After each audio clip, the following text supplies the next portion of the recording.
अरे मैं कब से इंतज़ार कर रहा था और तुम्हें अब समय मिला। कितनी फ़िक्र हो रही थी मुझे तुम्हारी। मैंने बताया तो था कि गांव जा रही हूँ, नहीं होगी हमारी बातें।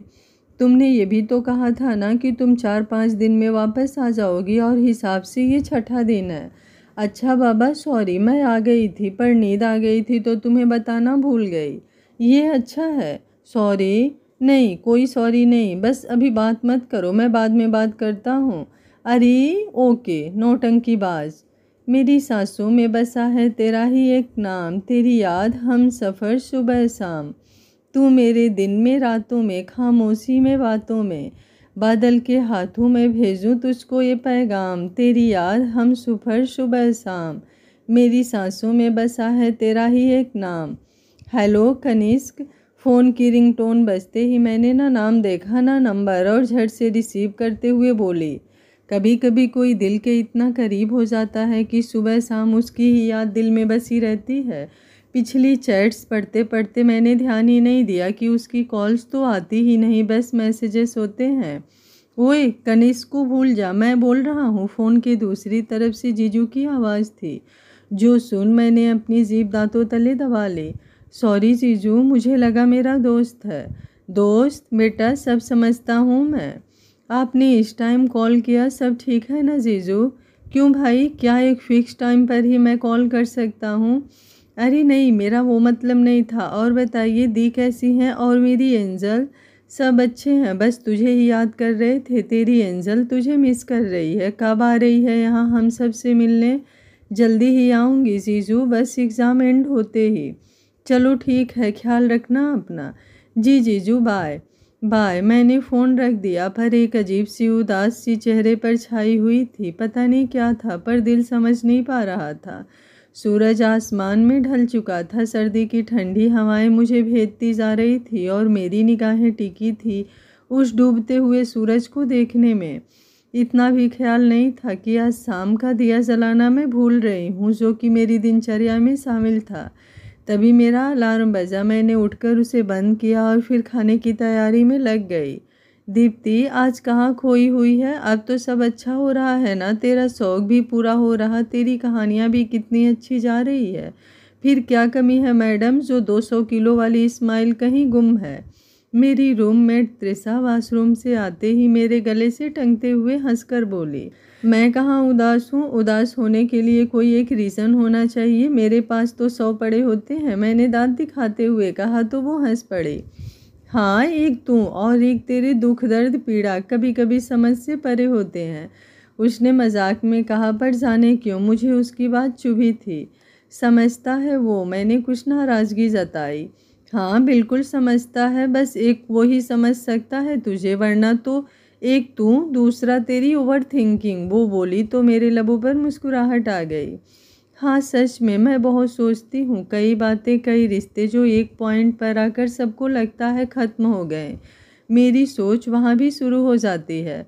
और इसके लिए कितनी बार टोकी जा चुकी हूँ मैं, लेकिन एक होती ना आदत, वो मुझ में बहुत ही बुरी है। और कभी कभी इस बात पर बहुत गुस्सा भी आता है। आई रियली नीड यू, मैंने अपनी आंखें बंद करते हुए कहा।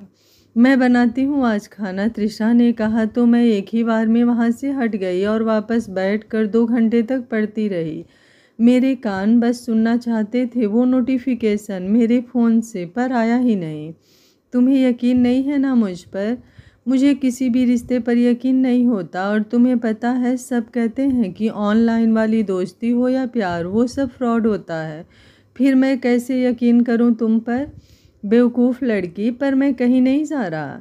तुम जा भी नहीं सकते। धमकी? जी बिल्कुल, अभी तो बहुत लंबा साथ चाहिए मुझे, बस कभी जाना मत दूर।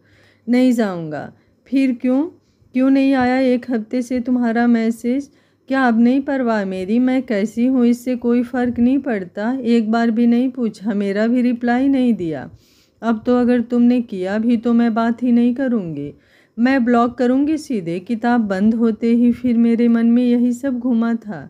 मैं चीखना चाहती थी पर नहीं चीख सकती थी, मुझे सच में बहुत गुस्सा आ रहा था और यही वजह थी कि मेरी आंखें बह आई। इसी के साथ मेरे हाथ मेरे फ़ोन पर पड़ा, जो कि साइलेंट हो एक कोने में पड़ा था। उस पर कई सारे मैसेजेस थे, 15 मिनट पहले के ही, और थोड़ी देर पहले सोची हुई सारी बातें एक एक कर मेरे दिमाग से गायब हो गई। आंखों के आंसू रुक चुके थे। फ़ोन उठाया, मैसेजेस देखा और आ गई वही 200 किलो वाली हंसी। ओए पागल हो गई क्या जो दांत फाड़ रही है? त्रिशा ने पूछा। नहीं, मैंने कहा और बिना रिप्लाई किए फ़ोन ऑफ कर दिया। क्यों दूँ मैं रिप्लाई? मैं भी तो कितना परेशान हुई थी इतने टाइम से, पर वो भी तो गायब था ना। मैसेज क्या था ये जानना ज़रूरी नहीं है या है, बताओ। मैं दीप्ति मिश्रा, सुल्तानपुर के एक छोटे से कस्बे से बीए कंप्लीट होने के बाद लखनऊ से एमए कर रही हूँ, हॉस्टल में रहकर। और त्रिशा, जिसके बारे में आपने पिछले पार्ट में पढ़ा, वो मेरी रूममेट और मेरी दोस्त है। कनिष्क का मैसेज था क्या, जो मैडम की ये स्माइल कम होने का नाम नहीं ले रही? त्रिशा ने खाने की प्लेट मेरे सामने करते हुए कहा। तुझे क्या लग रहा? तेरी खुशी बता रही है कि कनिष्क ही था। तो क्या बात हुई? कहाँ गायब थे सनाब? कुछ पता चला? नहीं, मैं उससे बात नहीं की। पागल है क्या? अभी तक तो मरी जा रही थी, उसके लिए दिमाग ख़राब किए बैठी थी, और अब जब वो मैसेज कर रहा है तो बात भी नहीं कर रही। हाँ, तो मुझे इग्नोर क्यों किया? मैं उसका वेट कर रही थी, कितना टेंशन में थी। और उसका मैसेज ना आने पर मैंने कल उसे मैसेज भी किया था, पर वो आज रिप्लाई इतना लेट। भगवान ही बचाएं उस बेचारे को।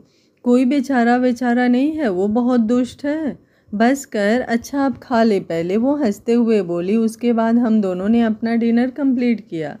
उसके बाद बर्तन धुले मैंने और फिर आकर अपने बिस्तर पर लेट गई। मैंने अपना फ़ोन ऑन किया। कनिष्क का मैसेज आए हुए 1 घंटा हो चुका था। वैसे इग्नोरेंस टाइम बहुत ज़्यादा तो नहीं था, पर मेरे लिए था। मेरी एक आदत है कि किसी का मैसेज आया तो मैं तुरंत ही रिप्लाई करती हूँ, अगर देख रही हूँ तो। 7:30 बज रहे थे और इस टाइम वो मार्केट जाता था। दीप, मुझे पता है कि तुम मुझसे नाराज़ होगी। आखिर मैंने इतने दिन से बात जो नहीं की तुमसे। I am really sorry, but इसमें मेरी कोई मिस्टेक नहीं है। यार, मेरा फ़ोन ही गुम हो गया, पिछला वाला। आज ही न्यू लिया है और सबसे पहले तुम्हें ही मैसेज किया। मैं खुद कितना परेशान था ये सोच कर कि तुम टेंशन में होगी। हेलो, रिप्लाई तो करो। सॉरी, कुछ तो बोलो यार। मैं उसके किए मैसेजेस को देख रही थी। हालांकि मेरा गुस्सा गायब हो चुका था महज इसी बात से कि उसने मैसेज तो किया, और दूसरा जब उसने बताया कि उसका फ़ोन ही गायब हो गया था। पर मैं इतनी जल्दी नहीं मानने वाली थी उसके सामने। मानती हूँ कि तुम्हारा फ़ोन गुम हो गया था, तो क्या घर में किसी और के पास फ़ोन नहीं था? किसी और के ना सही, पर तुम मानवी के फ़ोन से तो मैसेज कर सकते थे ना। पर नहीं, तुमने बताना भी ज़रूरी नहीं समझा। अरे मेरी माँ, हो गई गलती। मानवी का फ़ोन कैसे मांगता? मेरी उससे लड़ाई हो रखी है। मैंने मैसेज भेजा ही था कि तुरंत उसका रिप्लाई आया। ये अच्छा है, सिर फोड़ दो तुम भाई बहन एक दूसरे का।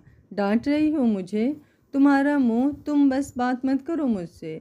अरे सुनो तो, पता है आज क्या हुआ? मैं मार्केट से आ रहा था तो यहाँ मुझे एक कपल देखे और वो रास्ते में ही रोमांस करते हुए जा रहे थे। पुलिस आ गई। भाई साहब, क्या बैंड बजाई, इतना डांटा कि पब्लिक प्लेस है ये वो। मुझे तो मज़े ही आ गए, क्योंकि तुम नमूने हो। नमूने के लिए एक नमूना ही फिट बैठता है ना, वो हंसते हुए बोला। नमूनी और मैं तुमसे तो कम ही हूँ। हाँ, अच्छा जोक है। क्या? कोई प्रॉब्लम है क्या?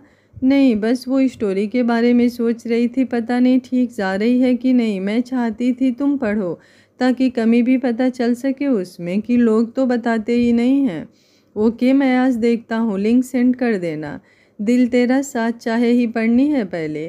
Thank you so much. अरे बस मेरी थैंक यू की दुकान। अच्छा चलो, तुम भी पढ़ाई करो, मैं घर पहुँच गया, बाद में बात करता हूँ। Okay, good night. Good night. एक ऐसा शख्स जिसके सामने ओपनली कुछ बोल सकते हैं, कोई झिझक ही नहीं, बस उससे बात करके ही लगता है सब मिल गया। और ये जो खुशी होती है ये शायद बयां नहीं की जा सकती। ऐसा ही था मेरा और कनिष्क का रिश्ता। ज़्यादा टाइम नहीं हुआ था, अभी 2 महीने पहले ही हम मिले थे, वो भी ऑनलाइन पर। लगता है जाने कितने टाइम से जानते हों। और आज इतने टाइम बाद उससे बात करके मुझे कितनी खुशी हो रही थी, मैं कह नहीं सकती। मैंने कुछ देर पढ़ाई की, उसके बाद स्टोरीज लिखी और फिर करीब 11 बजे के आसपास सो गई। अगले दिन कॉलेज जाते वक्त मैंने फ़ोन देखा तो रोज़ की तरह ही उसका गुड मॉर्निंग का मैसेज था। मैंने उसे विश किया। दीप्ति, आज तो मेरे पीरियड्स हैं यार, बिल्कुल भी मन नहीं है जाने का, तू चली जा, त्रिशा ने कहा। ओके, ध्यान रखियो तू अपना, कहकर मैं कॉलेज के लिए निकल गई। वहाँ पर क्लासेस की, उसके बाद ख्याल आया मम्मा का। अभी थोड़े दिन पहले ही मम्मा की कॉल आई थी और उन्होंने कहा था कि जॉब कब लगेगी तेरी, कितना खर्च तो तेरे पीछे ही चला जाता है। मुझे सच में बुरा लगा था पर मैंने कुछ नहीं कहा।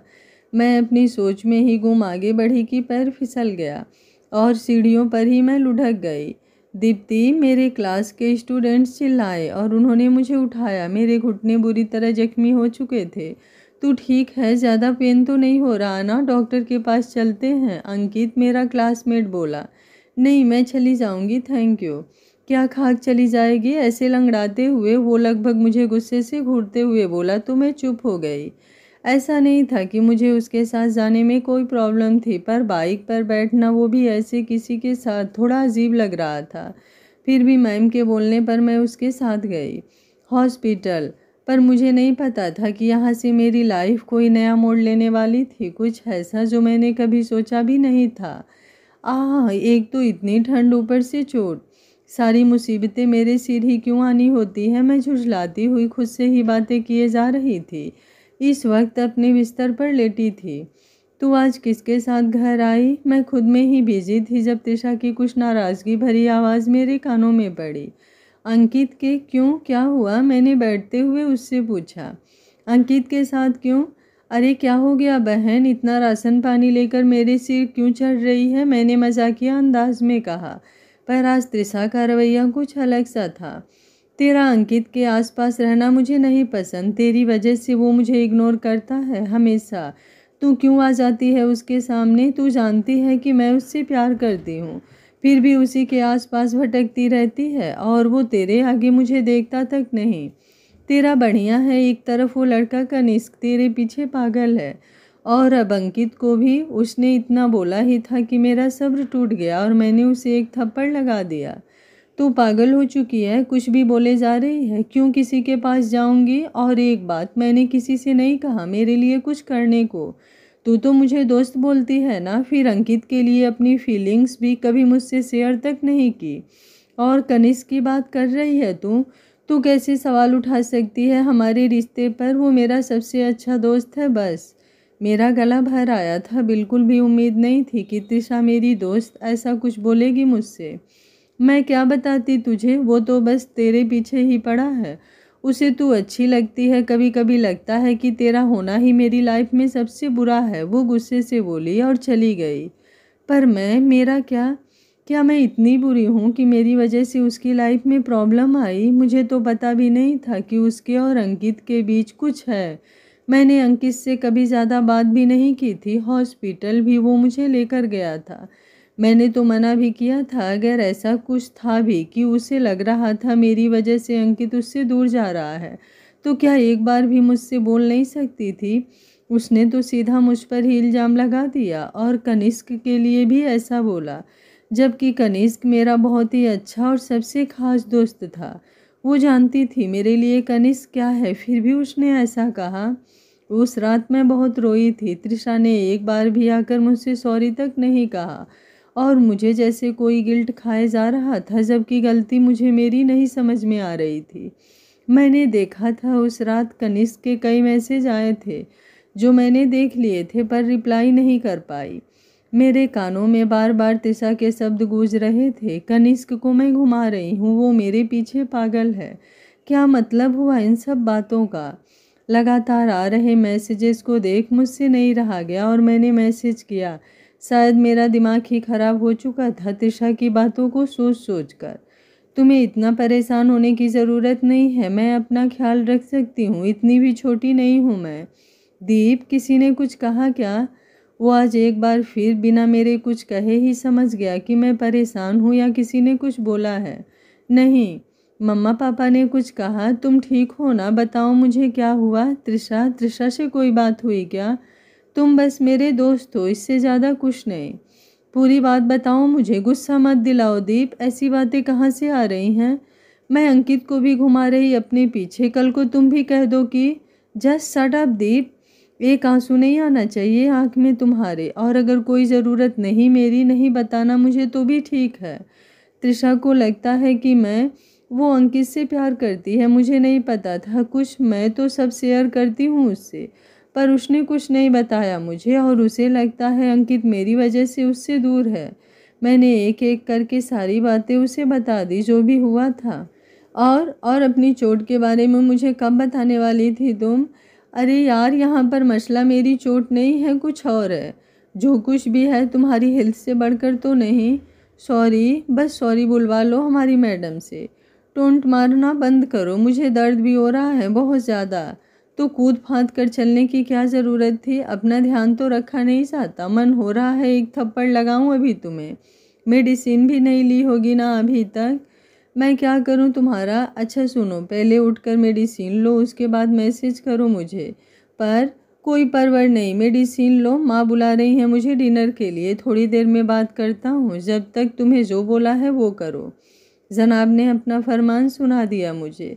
अब इन पर गुस्सा आया था, एक तो वैसे ही मुझे दर्द हो रहा था, ऊपर से त्रिशा भी नाराज़ थी, और अब वो कड़वी दवाई भी खाने को कह दिया इसने, जो मैं नहीं खाती तो पक्का आज पूरी रात बस सुनने को मिलने वाला था। मैंने बाहर जाकर थोड़ा सा खाना खाया, उसके बाद रूम में आकर दवाई ली। कनिष्क ही था जिससे बात करके जिसकी डांट सुनकर मुझे कुछ बेहतर फील हो रहा था। मैंने त्रिशा के बेड की तरफ देखा तो वो सोने की तैयारी कर रही थी। उस बात के बाद ना उसने मुझसे बात की थी ना ही मैंने, पर मैंने नोटिस किया था इतना हंसने वाली, इतना बोलने वाली त्रिशा बिल्कुल शांत थी। वरना तो कनिष्क से बात करते हुए देखकर मुझे वो शांत तो नहीं रहती थी, तंग करती थी कोई ना कोई बात बोलकर। क्या सच में मुझसे कोई गलती हुई है? हाँ, भले ही जानबूझकर नहीं हुई, पर अनजाने में ही मेरी वजह से अगर अंकित उससे दूर है तो गलत तो मैं हूँ ना कहीं। या फिर इस हालात में मैं उसे देखती रही। फिर कुछ सोचकर बाहर गई और एक प्लेट में खाना लेकर आई। त्रिशा ने शायद आज खाना नहीं खाया था। पीरियड्स का ध्यान आते ही मुझे खुद पर गुस्सा आना शुरू हुआ। उसे पीरियड्स थे और मूड स्विंग्स मेरे खुद के इतने होते हैं नॉर्मली ही, तो मैं इस वक्त कैसे उस पर इतनी नाराज़ हो सकती थी? पर फिर भी पूरी तरह तो गलत मैं भी नहीं थी। उसे अंकित के बारे में मुझे बताना था, मैं अपनी तरफ से कोशिश करती उसके लिए। ये खाना खा ले उसके बाद ही सोना, वरना ढंग से नींद भी नहीं आएगी। और आज तो मैगी भी ख़त्म है, ये ऑप्शन भी है कि भूख लगने पर रूम में कुछ बना सके। मैंने प्लेट उसके साइड टेबल पर रखते हुए कहा। वो कुछ नहीं बोली, अपना काम करती रही। मैं अभी कॉलेज के गेट पर पहुंची ही थी कि सामने से आता अंकित मुझे दिखा। एक तो इसी की वजह से सारा रायता फैला था, तो मेरा दिमाग और गर्म हो गया उसे देखते ही। फिर भी मैंने खुद को संयत रखा। दीप्ति, मैं आगे बढ़ने को हुई कि उसकी आवाज़ आई और वो दौड़ता हुआ मेरे पास आया। अब कैसी है तुम्हारी चोट? पैर में दर्द हो रहा होगा तो ना ही आती, आज आराम कर लेती, उसने हल्के से मुस्कुराते हुए कहा। मुझे इतने शुगर की आदत नहीं है, मैंने मुंह टेढ़ा करते हुए कहा, तो उसने सिर झुका लिया और हंस पड़ा। सुनो, उसको जाता देख, मैंने कहा तो वो मेरी तरफ देखने लगा। मुझे कुछ कहना था, मैंने कहा तो उसकी मुस्कान बढ़ गई, जैसे वो सच में कुछ सुनना चाह रहा था मुझसे। मेरी त्रिशा अच्छी है ना? मैंने कहा तो उसने अचरज से मुझे देखा। वो प्यार करती है तुमसे बहुत ज़्यादा। दीप्ति, क्या बोल रही हो तुम?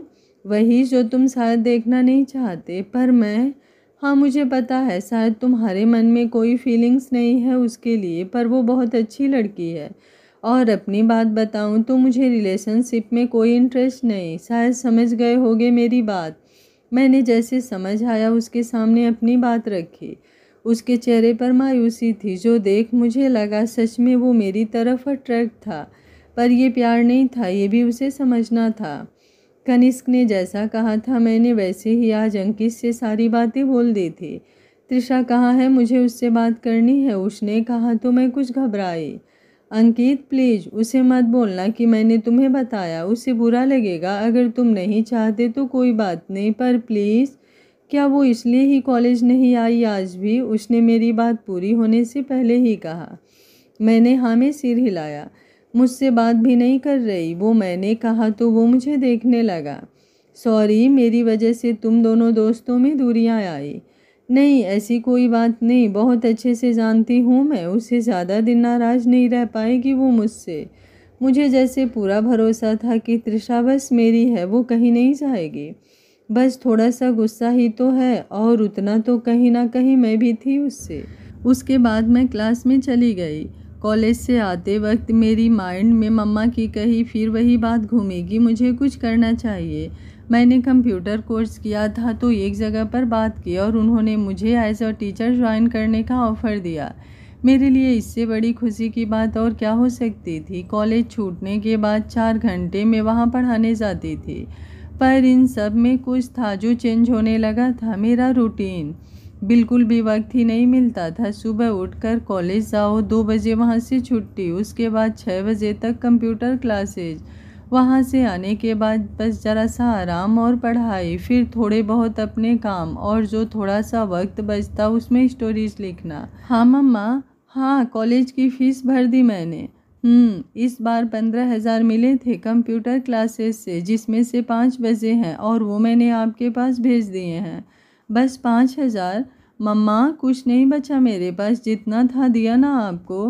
हाँ हाँ ठीक है, उनको कहते हुए उन्होंने फ़ोन रख दिया। एक भी बार ये नहीं पूछा कि मैं कैसी हूँ। दरअसल वो मेरी रियल मम्मा नहीं थी, दी की मम्मा थी, पापा की सेकंड वाइफ। पापा ने मेरे लिए इनसे शादी की थी कि ये मेरा ख्याल रखेंगी, और दी इनकी बेटी थी जिन्हें पापा ने भी अपनाया था। मेरी दी बहुत अच्छी हैं और जीजू भी। मम्मा से तो मुझे प्यार नहीं मिला, पर मेरी दी, उन्होंने मेरे सबसे ज़्यादा ख्याल रखा जितना मम्मा को करना चाहिए था। वो सब मेरी दी मेरे लिए करती थी। मैंने उन्हें अपनी इस कंप्यूटर क्लास के बारे में कुछ नहीं बताया था, वरना वो पक्का मम्मा से गुस्सा होती, और जीजू भी मुझे बहुत डांटते कि पैसों की ज़रूरत होने पर मैंने उनसे ना कहकर ये रास्ता चुना है। पर मैं किसी पर बोझ नहीं बनना चाहती थी, और इन सब में करीब 1 महीना गुजर गया था। मेरी कनिष्क से बात नाम मात्र की हो पा रही थी। कभी मॉर्निंग विश कर दिया तो कभी बस रिप्लाई ही कर पाई। उसकी किसी बात का रात को वक्त मिलता था, पर दिन भर का थका होने की वजह से मुझे इतनी भयंकर नींद आ जाती थी कि सुबह तक कोई होश नहीं रहा था मुझे। आज संडे था, मैं कुछ देर से उठी। ना ही कॉलेज था और ना ही कंप्यूटर क्लास जाना था। मैंने देखा तृषा काफ़ी अच्छे से रेडी हो रही थी। हमारी बातें वापस से होने लगी थी, पर अब दोस्ती जैसा कुछ नहीं बचा था, क्योंकि मेरी दिमाग से उसकी बातें निकल ही नहीं रही थी। उस दिन उसने जो कुछ भी बोला था आज भी मुझे याद आता है। एक तरफ से उसने तो मेरे चरित्र पर ही सवाल खड़ा कर दिया था। दीप्ति, तुझे पता है आज मैं बहुत खुश हूँ, बहुत बहुत खुश हूँ, वो अपने बाल सुलझाते हुए बोली। ऐसे क्या मिल गया भाई? मैंने अपनी आंखें मसलते हुए बेड से उठकर पूछा। आज अंकित का बर्थडे है, उसने मेरी तरफ देखते हुए कहा। मैंने सिर हिला दिया और वॉशरूम की तरफ बढ़ी कि उसने मेरी कबर्ड खोलते हुए कहा, तेरी वो नए वाली झुमके ले रही हूँ मैं। ले लो, कहकर मैं वॉशरूम में चली गई। उस बार जब मेरी अंकित से बात हुई थी, मेरी और तृषा की बहस के बाद, तब से मैंने अंकित के सामने तक जाना छोड़ दिया था। अंकित और तृषा अब बात करने लगे थे और तृषा इस बात से काफ़ी खुश थी। जहाँ एक तरफ उसके और अंकित के रिश्ते की शुरुआत हो रही थी, वहीं दूसरी तरफ मेरे हाथ से सब रेस सा छूटता जा रहा था। मैं अंदर ही अंदर खुद को खोती जा रही थी। कनिष्क से भी तो बातें शेयर करना बंद जो कर दिया था। पार्टी तो सारे दोस्त मिलकर शाम को करने वाले थे, पर तृषा को अंकित के लिए कुछ स्पेशल गिफ्ट लेना था, तो वो थोड़ा पहले निकलने वाली थी। हे दीप्ति, यार बता तो मैं अंकित को क्या गिफ्ट करूं? इस मामले में तेरी चॉइस बहुत अच्छी है। मैं सावर लेकर आई ही थी कि तृषा ने मुझसे पूछा। तेरा दोस्त है, जो तुझे ठीक लगे अपनी पसंद से कर देना, और गिफ्ट तो कुछ देख कर ही पता चलेगा शॉप पर। तू चलना मेरे साथ गिफ्ट खरीदने। नहीं, मुझे कुछ काम है। अगर तेरा बजट हो तो एक वॉच ले लेना, मैंने उसे बताया। नहीं, वॉच तो उसके पास है कई सारी, मैं तो शर्ट का सोच रही थी। अच्छा रहने दे, मैं देख लूँगी, कहते हुए वो चली गई। तुम मुझसे क्यों पूछा था जब खुद ही से लेना था? तो मैं चिढ़ते हुए मन ही मन बुदबुदाई। तभी दी की कॉल आ गई। हेलो दी, कैसी हैं आप? मैं दी की कॉल देखकर ही काफ़ी खुश हो गई थी। मैं अच्छी हूँ, तू कैसी है? मैं भी ठीक हूँ। एंजल कहाँ है? तेरे जीजू के साथ बाहर गई है पार्क तक घूमने, वरना कहाँ इतनी आसानी से आज संडे के दिन फुर्सत मिल पाती। ये तो है। और बताइए, आप घर कब जा रही हैं? जब तू आएगी, तेरी छुट्टियां हो तो सबसे पहले तुझे मेरे घर आना है, उसके बाद ही चलेंगे सब। ऐसे ही काफ़ी देर तक मैं उनसे बात करती रही। फिर जीजू और एंजल भी आ गए तो उनसे काफ़ी देर तक बात हुई। मुझे तृषा के लिए खुशी थी कि जिस बात का जिम्मेदार वो मुझे मानती थी, उसमें मैंने कुछ तो अच्छा किया। हॉलीडे पर सब एंजॉय कर रहे थे और मैं पागलों जैसे अकेले रूम में बैठी थी। जाने क्यों कुछ वक्त खुद के साथ बिताने का मन था मेरा, जिसमें कोई नहीं चाहिए था। मैंने अपने सारे कपड़े धुले जो गंदे पड़े थे। आज तो फुर्सत मिली थी काम करने की, वरना तो एग्ज़ाम भी पास होने की वजह से कपड़े तक नहीं धोने का टाइम मिलता था। फिर जब फ्री हुई तो फ़ोन उठाया और लिपि ऑन किया। कनिष्क ने सजदा पूरी कंप्लीट कर दी थी पढ़कर। दिल तेरा साथ पर भी उसके रिव्यू थे। एक गिल्ट सा जहन में आया कनिष्क को लेकर। मैं कहाँ इतनी व्यस्त होती जा रही थी कि कनिष्क के लिए भी टाइम नहीं था मेरे पास। वो जो मेरे लिए सबसे पहले खड़ा होता था, सही गलत समझाता था, एक निस्वार्थ सा रिश्ता था उससे। मैंने काफ़ी देर तक सोच विचार के बाद उसे मैसेज किया। सुबह उसकी गुड मॉर्निंग आया था, मैंने अब देखा इवनिंग के टाइम। हाय, काफ़ी देर बाद उसका रिप्लाई आया, बोलो सॉरी मैंने मैसेज नहीं देखा था। इट्स ओके, वैसे भी ये कोई नया तो नहीं, पिछले 20-22 दिनों से ये चल रहा है। कनिष्क, तुम कहना क्या चाहते हो? मैं सच में बिजी थी, जानबूझकर तुम्हें इग्नोर नहीं कर रही थी। मैंने कुछ कहा क्या? फिर ऐसी बातें क्यों कर रहे हो? कैसे कर रहा हूँ? सब नॉर्मल ही तो है तुम्हारे अकॉर्डिंग। नाराज़ हूँ मुझसे? फ़र्क पड़ता है क्या तुम्हें मेरे नाराज़ होने से? ओ गॉड, प्लीज़ स्टॉप इट यार, क्या हो गया है तुम्हें? तुम ऐसे बात क्यों कर रहे हो? हाँ, मैं मानती हूँ कि हमारी ठीक से बात नहीं हो रही, पर इसका ये मतलब तो नहीं कि तुम कुछ समझो ही नहीं। मेरे पास कुछ जिम्मेदारियाँ हैं, एट लीस्ट तुम तो समझो। जिम्मेदारियाँ हैं तुम पर, बस मुझ पर नहीं। तुमसे बात करना ही बेकार है तो मत करो। आज पहली बार 3 महीनों में पहली बार हमारी बहस हुई थी, वो भी इस तरह से जिसमें कोई झुकना नहीं चाहता था। मैं खुद इतनी परेशान थी अपने में कि मैंने एक बार भी कनिष्क से पूछा तक नहीं, कुछ ना उसके हालात जानने की कोशिश की। उसका गुस्सा, उसकी नाराज़गी कभी इस तरह मुझ पर नहीं उतरी थी कि उसने ये कह दिया हो कि मुझसे बात मत करो। मुझे लग रहा था कि ओवर रिएक्ट कर रहा है, या शायद मैं नहीं समझ पा रही थी उसकी सिचुएशन, उसकी केयर, उसकी इम्पोर्टेंस। अंकित की पार्टी में जाने का वैसे तो कोई मूड नहीं था, पर बार बार सारे दोस्तों के आते कॉल से मैं मना भी नहीं कर पाई और फिर एक सिंपल सा सूट पहनकर उन सब की पार्टी में शामिल हो गई।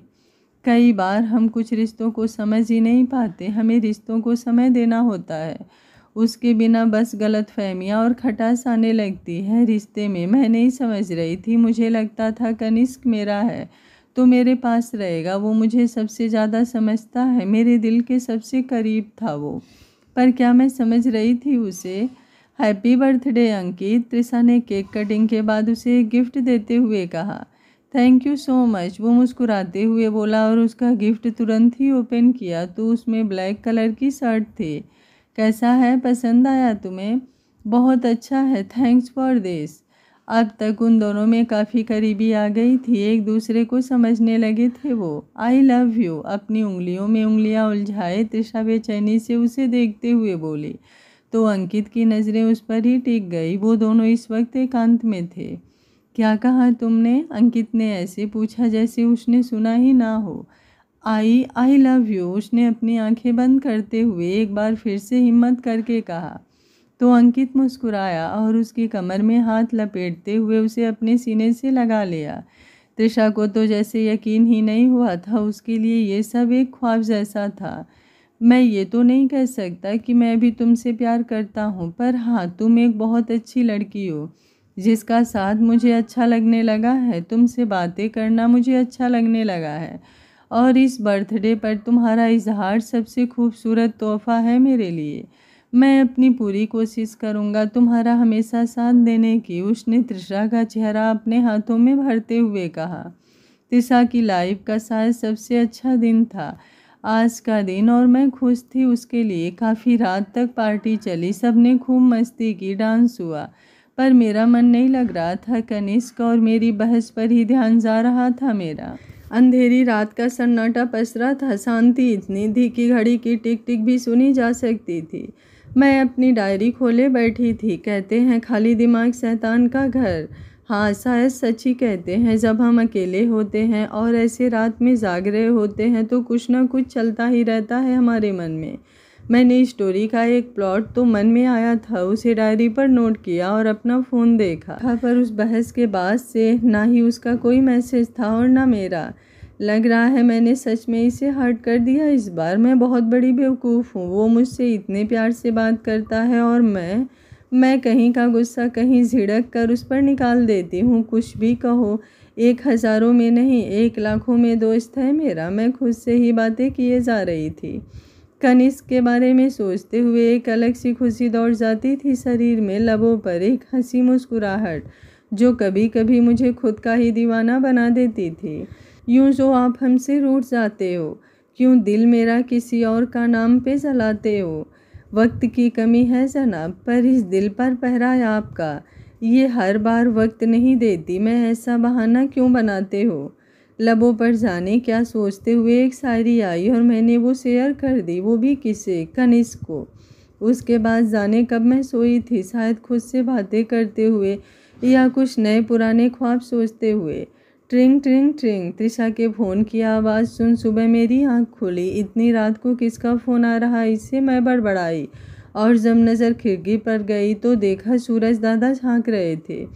ओह नो, दिन भी निकल आया और मैं सोती रही इतना लेट। ये रात को जागना और सुबह देर तक सोना, क्या होगा मेरा।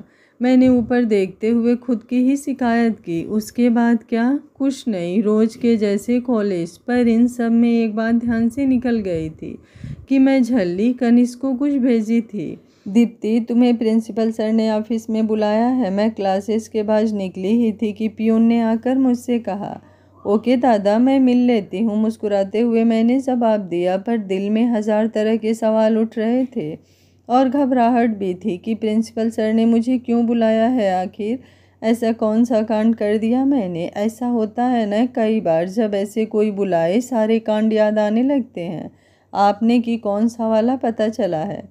घबरा मत, हो सकता है कोई काम हो, त्रिशा ने कहा।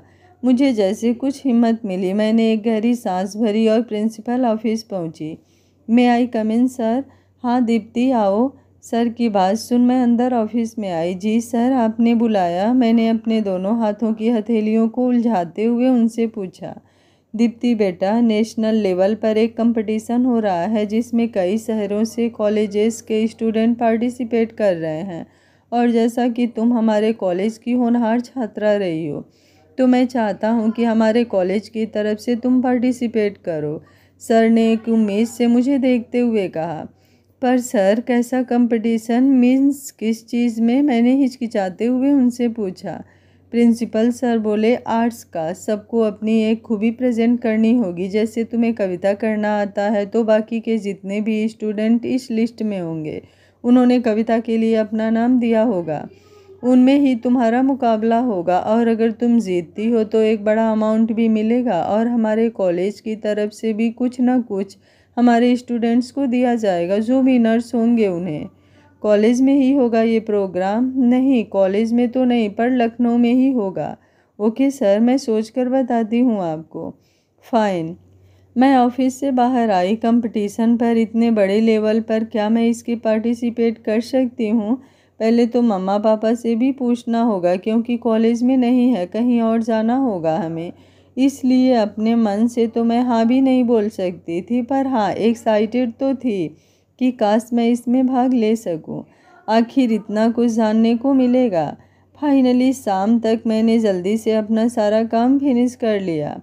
मैंने सोच लिया था इस बारे में मैं सबसे पहले कनिष्क को बताऊंगी, क्योंकि आज तक जब से वो मेरी लाइफ में आया है, जितने भी फैसलों में मैं कंफ्यूज हुई हूँ, उसने सही रास्ता ही बताया है।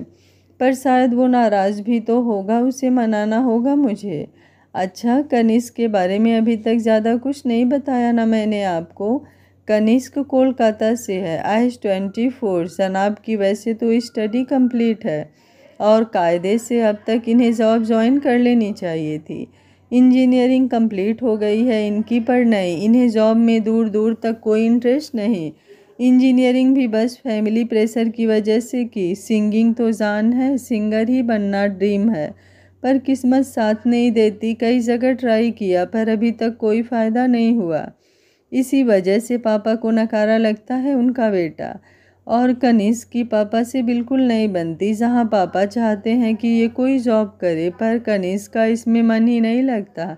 2-3 बार बहुत दबाव बनने पर जॉब ज्वाइन की थी, पर चल नहीं पाई। नहीं हुआ इनसे काम और छोड़ दिया सब कुछ। फिलहाल तो बस अपनी सिंगिंग प्रैक्टिस ही कर रहे हैं, पर कब तक शांति रहेगी नहीं पता। किसी दिन पापा से बहस हुई, फिर क्या होगा मुझे भी नहीं पता, क्योंकि गुस्से में बहुत तेज़ हैं और महाजिद्दी किस्म के, पर नेचर बहुत ही स्वीट सा, जो शायद मेरे लिए है। जितना महसूस किया, जितना इन्हें जाना, उस हिसाब से बता रही हूँ। काफ़ी कुछ नहीं बता दिया मैंने। यूँ जो आप हमसे रूठ जाते हो, क्यों दिल मेरा किसी और का नाम ले जलाते हो। वक्त की कमी है जनाब, पर इस दिल पर पहरा है आपका। ये हर बार वक्त नहीं देती, मैं ऐसा बहाना क्यों बनाते हो।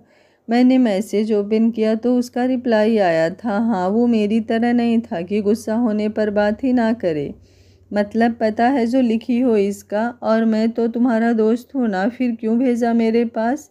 क्यों भेजा क्या, अचानक से मन में आई लाइंस। तुम गुस्सा भी थे तो तुम्हारे पास ही भेज दिया।